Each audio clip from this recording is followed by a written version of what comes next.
or someone that's a high school student who wants to speak. Every year we read the General Logan's Order number 11, and often people ask, why do you do that, and why are you doing what we do?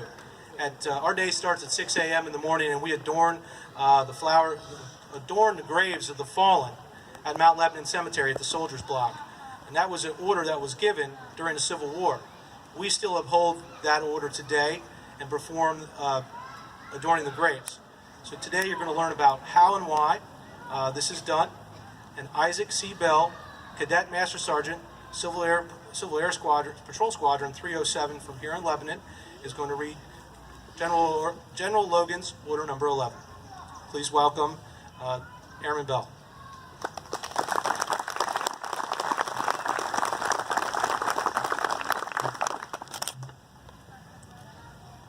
General Order number 11, Headquarters, Grand Army of the Republic, Washington, D.C., May 5th, 1868.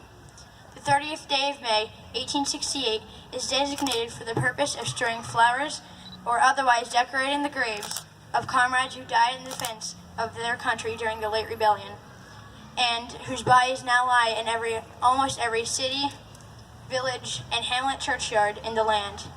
In this observance, no form or ceremony is prescribed, but posts and comrades will in their own way arrange such a fitting service and testimonials of respect as circumstances may permit.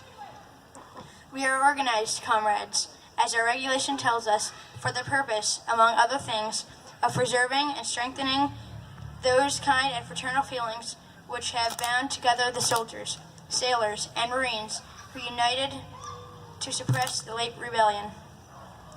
What can aid more to assure this result than by cherishing tenderly the memory of our heroic dead, who made their breasts barricade between our country and its foe? Their soldier lives where their soldier lives were the reveille of freedom and the race of chains, and their death a tattoo of rebellious tyranny in arms. We should guard their graves with sacred vigilance. All that the consecrated wealth and taste of the nation can add to the adornment and security is but a fitting tribute to the memory of her slain defenders. Let no wanton foot tread rudely on such hallowed grounds. Let pleasant paths invite the coming and going of reverent visitors and found mourners.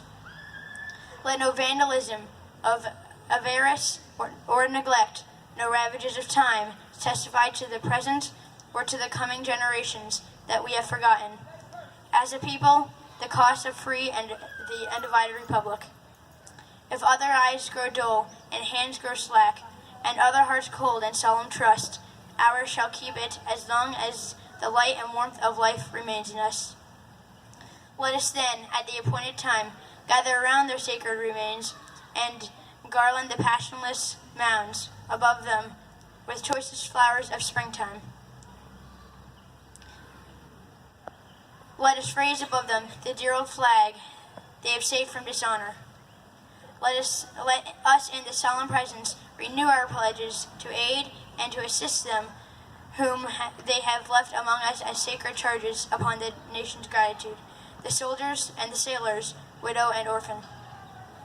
It is the purpose of the Commander-in-Chief to inaugurate this observance with hope that it will be kept up from year to year, while a survivor of war remains to honor the memory of his departed comrades.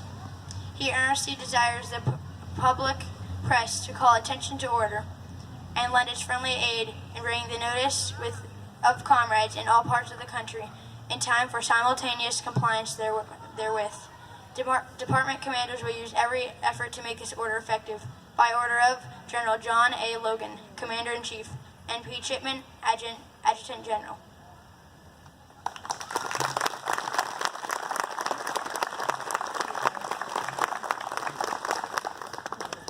Thank you, Isaac. That was well done.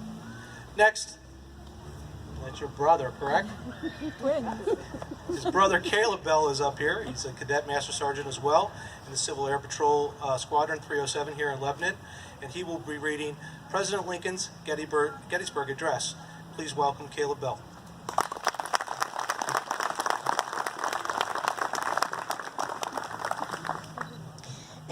Address, Gettysburg, Pennsylvania, November 19th, 1863.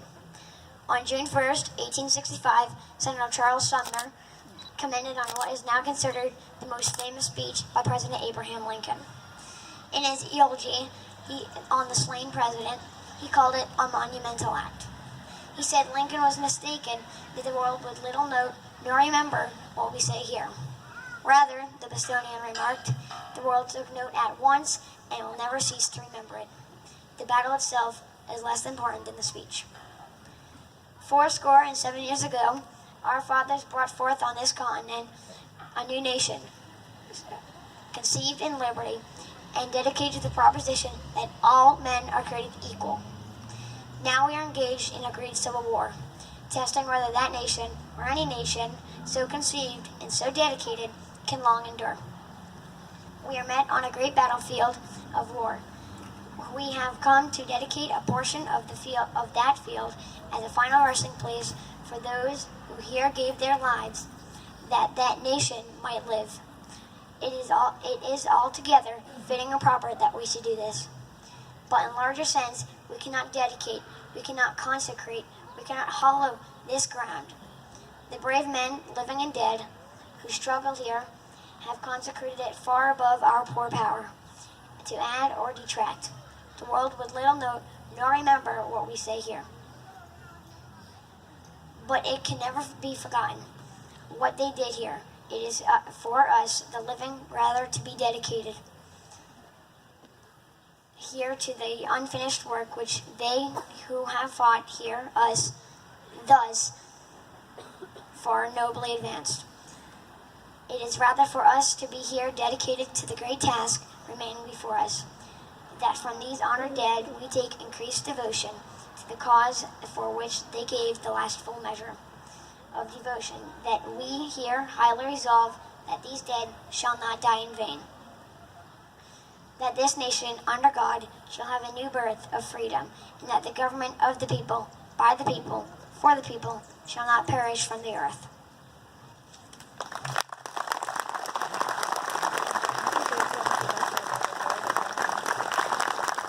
Thank you, Caleb. Great job. And these young airmen, I'm sure, are going to have a great career in front of them, hopefully in the military and Civil Air Patrol. Mirrors the Air Force, and so they're close to me, and I have good friends that dedicate a lot of time to ensure these young people are properly educated and help in the community. So thank you for doing that today. Thank them again, please.